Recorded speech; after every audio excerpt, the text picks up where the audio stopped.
Welcome to food X channel. இன்றைக்கி நம்ம என்ன டிஷ் செய்ய போகிறோம்னா கடலைக்கறி.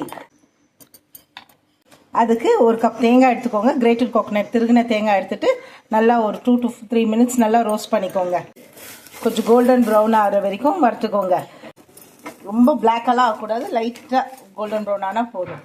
பண்ணிவிட்டு அதில் டர்மரிக் மஞ்சப்பொடி ஒரு 1/2 teaspoon போட்டுக்கோங்க. Turmeric, garam masala powder 1/4 teaspoon, chilli powder மிளகாத்தூள் 1 teaspoon, coriander powder 2 teaspoons.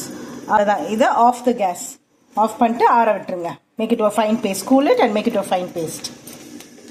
Pan எடுத்து ஹீட் பண்ணிக்கோங்க. தேங்காய் எண்ணெயாக இருந்தால் நல்லாயிருக்கும். Coconut oil, add some coconut oil, some mustard oil, கடுகு, cumin seeds, சீரகம், green chilies or dry chilies, finely chopped curry leaves,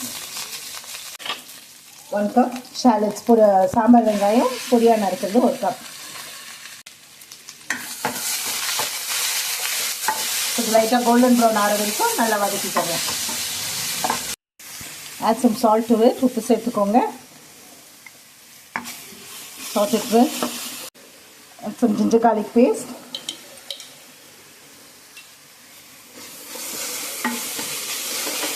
saute it for 2 to 3 minutes till the raw smell goes. பச்சை வாசனை போகிற வரைக்கும் இஞ்சி பூண்டு விழுது போட்டு வதக்குங்க. ஃபைன்லி சாப் டொமேட்டோஸ் 1/4 கிலோ மூக்கடலைக்கு 1/4 கிலோ தக்காளி, 1/4 கிலோ வெங்காயம் போட்டுக்கோங்க.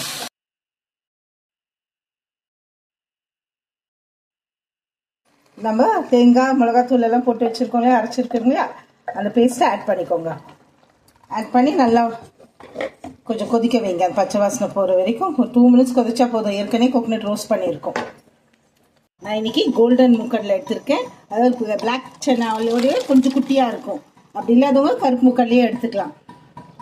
இது நல்லா 6 to 8 hours ஊற வச்சுட்டு சால்ட் போட்டு பாயில் பண்ணி எடுத்து வச்சுருக்கேன். வேக வச்சு எடுத்து வச்சுருக்கேன்.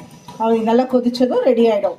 குழம்பு நல்லா கொதிச்சதும் கொத்தமல்லி தூவி புட்டு விட சர்வ் பண்ணுங்கள். இது கேரளாவில் ரொம்ப ஃபேமஸ். இப்போ நம்ம கோல்டன் சென்னா கடலைக்கறி ரெடி ஆகிடுது. இதை சாப்பிட்டு பார்த்துட்டு எப்படி இருக்குன்னு மறக்காமல் கமெண்ட் பண்ணுங்கள். ஃபுட் எக்ஸ் சேனலுக்கு லைக் பண்ணுங்கள், ஷேர் பண்ணுங்கள், சப்ஸ்கிரைப் பண்ணுங்கள். கூடவே பெல் பட்டனை ப்ரெஸ் பண்ணுங்கள். தேங்க்யூ.